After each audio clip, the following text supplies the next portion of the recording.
Hi, and welcome back to Ask Dr. B. So today I'm answering a question that comes from my sister-in-law, Rebecca, in California. Here's her question. My grandson is becoming a teenager. I noticed the way we talk has changed. Our relationship in the past consisted of him sitting on my lap and discussing anything that came to mind. It was carefree and easy.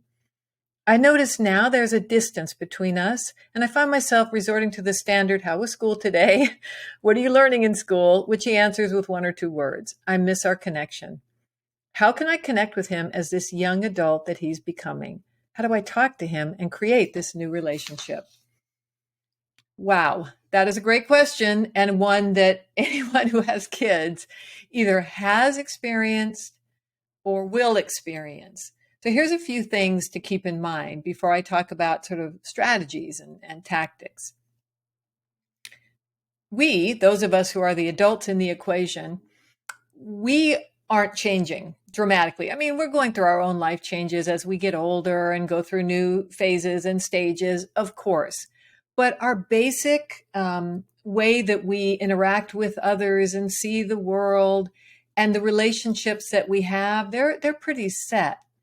Not so with our preteens and our teens. They are going through dramatic change, the way they think about themselves, the way they see themselves, the way they think about their world, the way they think about their parents. And all of that affects how they interact with us and with each other and with themselves. Here's another thing. Think about this. You know how snuggly and sweet and loving young children can be with their parents. You know, they literally climb up on their lap. I used to call my daughter a tree frog because she would literally climb up me so that I could hold her. It's such a sweet memory. But as she got older, that was something that embarrassed her, and that really wasn't something that felt as good to her. Okay, so if they stayed that way until their 20s and beyond, if they stayed that way where they wanted more than anything else in the world to be with us, to stay close to us, to share everything with us, how could they possibly ever leave? How could they possibly ever go out in the world? They couldn't. They wouldn't. And so nature has this very interesting way of turning our children sort of more inward as they get older, where they're thinking about themselves, they're thinking about their peers, people that they will have their primary relationships with. They will always have us, and hopefully we maintain healthy, good, loving relationships with them and them with their siblings. But they're turning inward because they're thinking about thinking now in a new way, and they're turning to their peers, and they're experiencing things that may feel, awkward or embarrassing or private. And so they don't share with us in the same way. And again, there's a reason for that psychologically, emotionally, evolutionarily, that it pulls them away from us. The good news is this, that if we do our job well and we love them and we respect them and we validate them and we challenge them, and when necessary, we maybe even confront them if they're misbehaving in ways that are destructive or dangerous or out of bounds. All of that is in there too. If we are that to them, they will come back. They will come back to us and, in a way, be as sweet and snuggly and close to us as they were. But we have to tolerate that they need to step back a little bit. And so you can maintain healthy, good relationships with your teens. I really disagree when people talk about, oh, teens are impossible and you can't talk to them and, everything they say is, all about them.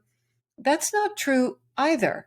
You can have a good relationship, but it's a lot more of the adult side. It's a lot more of us inviting. It's a lot more of us being creative. It's a lot more of us setting the stage, reassuring, giving them permission, trying to anticipate what they might need from us, more than it is putting it on them to take care of us. I'm not saying at all that in my sister-in-law's question, there's any hint of her saying, I want my grandson to take care of me. I'm not saying that, but she's aware that he's changing. He's moving away. She wants to be there for him. And so here's the other thing about this time of life. They can be very mercurial. I love that word. I don't get to use it very often.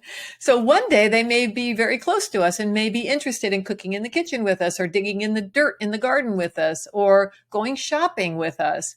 And the next day, that could be the farthest thing from their interest, their mind. They want nothing to do with it. We have to tolerate that too. So here are a few things to do. Try to engage your young people as they're transitioning in ways, you have to do some sort of experiments and find out what works for them. Is it great when you're, in the car and have these conversations about not just how was school, but what was the most, bizarre thing that happened today, or what was the period that you liked the best today? What was happening, or how are things going with these friends, or what are you planning to do on the weekend? They may tell you part of it, or they may not tell you at all. But my point is, you have to ask more in-depth questions. You have to give them more room to respond. It's helpful to also comment on what that they're interested in. I was noticing that you've been listening to a lot of rap lately. Who's your favorite artist? Oh, Grandma, you don't know anything about rap. Well, I know a little bit, but I want to learn more. I'm interested because you're interested. It's okay. It's important to tell them. They may act like they don't hear it, but they do hear it. It's important for us to tell them how much we love them, how much we are excited to see who they're becoming, how much we want to be here for them if they run into bumps or challenges, or if there are things that they don't feel comfortable talking to their friends about. They can bring it to us. We want to be there for them. We will, if you can, tell them that you will always be honest with them. I remember that was a huge thing with my oldest daughter, when one day, and if she watches this, she's going to laugh. One day she tried a new hairstyle, and I'm not going to say what it was, but she tried a new hairstyle, and I didn't think it was very flattering. And I just told her that. I was just honest about it. Now, she could have continued to do her hair like that, but forever from that point on, she said to me, Mom, I know you're always going to tell me the truth. You're not going to just give me BS because you think it's what I want to hear. That was huge. So be honest, be kind, when you're honest, but be honest so that they know that they can trust you. Don't violate their privacy or their space, unless you feel like they're in danger, serious danger. And that, is something that takes precedent, and that takes, that's more important than anything else. So if you're worried about them in a serious way, some of the things they've said make you concerned about them. If you, need to violate their privacy in order to find out, what they've been posting or something like that, it's always good to tell them that you're doing that and why. But that's kind of veering into a different conversation, that if somebody has a question about that, send it in. I'll talk more about that. But respect them, validate them, try to invite them to do things that they are interested in doing. Be understanding if they're sort of backing up, and say to them, I know, I still wish we could do some of these things, but I understand that's not really what is of interest to you right now. I would love to do something that is of interest to you. Let me know that. Keep the door open. Keep looking for opportunities to share things and offer to find new things that they may find of interest.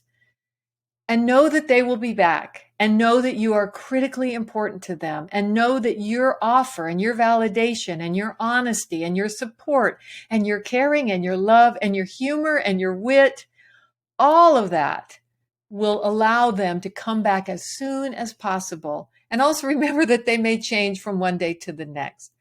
I hope this is helpful. I love this question. If anyone has a version that, or feels like I didn't answer enough, or you want to know more about it, do send me a question, do video a question if you want. That's really great fun to build those into these segments.